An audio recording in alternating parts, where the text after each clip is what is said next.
Okay, kiddos, so we're going to practice looking at sequences of events, and today's example is going to be our bedtime routine. So where does your bedtime routine usually start? Well, mine starts after dinner. After dinner sounds like a perfect place to start, okay? What do you guys typically do after dinner? I go take a bath. Ew, that's gross. Okay, Emily, what do you do instead? I take a shower because sitting in your own dirt soup is nasty. It's not nasty, there's soap. Both are clean options, totally okay. All right, first step is we're cleaning our bodies. Second step, what do you guys do next? I brush my teeth. Okay, good next step, cleaning our teeth. Make sure to write in your little square what that looks like for you. And next, Timmy, I hop into bed. Ooh, I think we might have skipped a step. You don't do anything before? No, nothing at all? What about your pajamas? My family doesn't wear pajamas.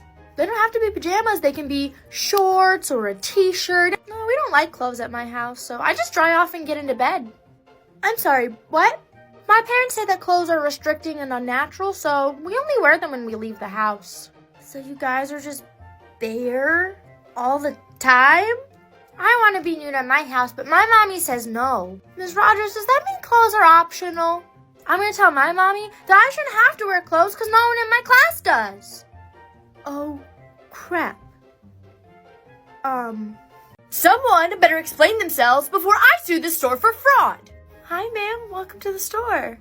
Hey, ma'am. Welcome to our store. Don't patronize me. I know what you are, you scammy magicians. I'm sorry. I genuinely have no idea what you're talking about. Oh, you don't know how the lamp I just bought from you guys vanished into thin air? No, I don't. Oh, how convenient for you. Because I was just trying to get some cleaning done in my house, and I saw the lamp, and I thought, I just bought that in a gross little scummy hippie store. It's probably filthy. I should deep clean it. And I even took the whole salt stone off of the electrical part as to not mess with the electricity things. And I put it in the dishwasher. Wait, you did what? Excuse me, you interrupted me. Rude. Sorry. Did you say you put the salt lamp in the dishwasher? Yeah. And I wanted to deep clean it and not touch it. You put a salt lamp in the dishwasher. Didn't you just ask me that? Yes, but I don't think you're hearing me. Salt dissolves in water. That's why the lamp disappeared. Oh, well, why don't you guys put a warning label on the lamps? We don't expect people are going to put them in the dishwasher. People do that. No, they don't. Well, now you're making me feel dumb, so I want a refund. No. If you don't refund me, I'll never shop here again. You just called the store a gross hippie store. I don't think you're gonna be shopping here again anyways.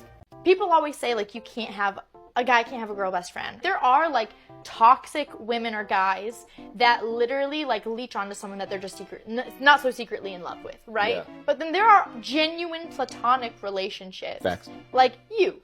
We're not even gonna name names. I have a very good friend in the social media world. We were walking around yesterday and our friend went to the bathroom and Brian was like, oh, where's your friend? And I was like, oh, I think he went to the bathroom. And Brian goes, isn't that him over there? And I said, I don't have my glasses on. I really can't see. And Brian goes, oh, the guy with the beard. And I go, he doesn't have a beard. And I was like, he's been with us for 15 minutes walking like that guy. That same guy? He's a man with a beard. And then we walk up and guess what he had? He had a beard. Full beard. Okay, in my defense, I thought you meant like long, like when I hear beard, I'm thinking like long, like off the face. Like Santa? Yeah, a little bit. You're like, no, he does not look like ZZ Top. What? And I go, why was I picturing you without a beard? Like maybe I was thinking to when we first met years ago. And he goes, Rebecca, I've always had a beard. Oh. Well, like, it's like you and I were talking before, like, we don't really see I don't see my guy friends, like, I don't really notice their physical characteristics, like, that's just my friend, like, I don't know. I thought I was crazy, because I was like, this man that's been walking with us for 20 minutes definitely had a beard. I think that's just what defines, like, the platonicness of your friendship is like, I don't notice the physical features. Like, so I see your soul. Tide Pods, for example. Oh, yeah. I'm assuming that was a huge thing for you. It actually wasn't that common. So, Really? Yeah, it was really more in the meme territory. So it was just the media blowing it out of proportion. Yeah, it wasn't really that many people doing it. There were like a couple cases where like kids were like screwing around and like putting like multiple in their mouth, and then like one would pop or like one would rupture, and then like they'd panic and then they like breathe it in. That was like the worst of it. That was the thing, yeah. Okay, So, interesting. yeah. But the Tide Pod things wasn't like real. That wasn't a real epidemic. There was a thing that was from a couple years ago, NyQuil chicken. Wait, what? This was in the news in 22, but the meme actually predated it by like, I think maybe almost 10 years. There was a picture of somebody cooking a chicken breast in NyQuil. The FDA put an announcement out about social media memes and, you know, drug misinformation. They cited the actual meme as the example, and I don't actually think anybody cooked chicken in NyQuil. And if they did, how much NyQuil is actually in the chicken after you cook it? The chicken is blue after you do it. Right. I actually did cook NyQuil chicken for a video that I made. Yeah. It was interesting because like the news kind of blew it up because the FDA had written about it, but the FDA was like citing a meme. And I was like, how many people are actually doing NyQuil chicken? Because it was clearly a joke. I feel like that's so common when it comes to like trends on social media, that the media will get wind of like something that one school did somewhere, or like a couple kids did in one random state, and they're like, oh my god, kids everywhere, or XYZ, and it's like, no. I am preparing to get a lot of hate for this, and I'm very much willing to accept that I might just have a bad take that I need to reevaluate, and that's fine. I will accept that if that's a possibility. But I want to know how much, like what percentage is appropriate to tip DoorDash drivers in DoorDash delivery. I want to be clear, I've never not tipped my DoorDash driver. Ever. Never. I've never not done that. But I don't love how when I go to order DoorDash and it like just does the estimated like, oh, if you tip this, like you can just hit accept and you have to manually change it. Let's say I ordered $10 to $15 worth of food, which is like usually with taxes and stuff what my order comes out to be for like me, one person.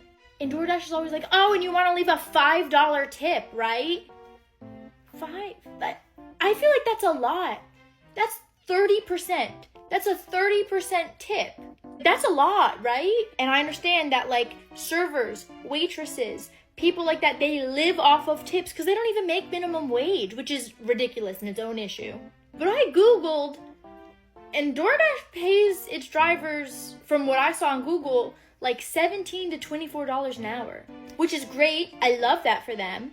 And I'm not saying that means I don't think that they should get tips. I will always tip my DoorDash driver, but I just feel like 33% is a lot. Yeah, like I'm not crazy. I'm not being a jerk or a Karen right now, like in this economy. So I just want to know, am I being ridiculous, or like what is a fair percentage that you think is acceptable when ordering like DoorDash, Grubhub, whatever it is? I want to know. I'm very curious.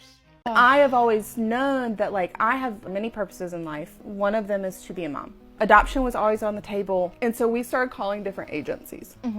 And I'm not kidding you, we did not have a single agency that would work with us. They either were kind enough to say, listen, we're a Christian-based company, none of the mothers that are coming into this facility to allow their child to be adopted are going to choose you, or they would hang up on us. Really? How loving. Just knowing how many kids just want a family so bad and are unable to find one, to decide, well, I don't want them to go with you because you're two moms or two dads or whatever. That's so gross. Like, that's not very pro-life. And I know that there's going to be people in the comments that are like, well, it's their whatever, belief it's their system. belief. Yeah. But like, isn't their whole entire belief system supposed to be surrounded? We are all imperfect and we are all sinning. That's when we took to the internet and was like, does anybody know of a route that we could take? We had a ton of people recommend this certain agency that allows a certain number of LGBTQ families They have a quota limit? Yes. Oh, I hate that. I didn't like that, but I was like, if this is the way, then it'll be. And it was actually something that made them want us more, is because of it, that they knew that he would be going into an accepting home. That if he was to decide to not have the wife and a golden doodle and a white picket fence one day, that he'll still be loved, right? And they were like, that is really important for us, is that no matter what avenue he has in life, he will forever be loved. And I was like, that breaks my heart that that's a question.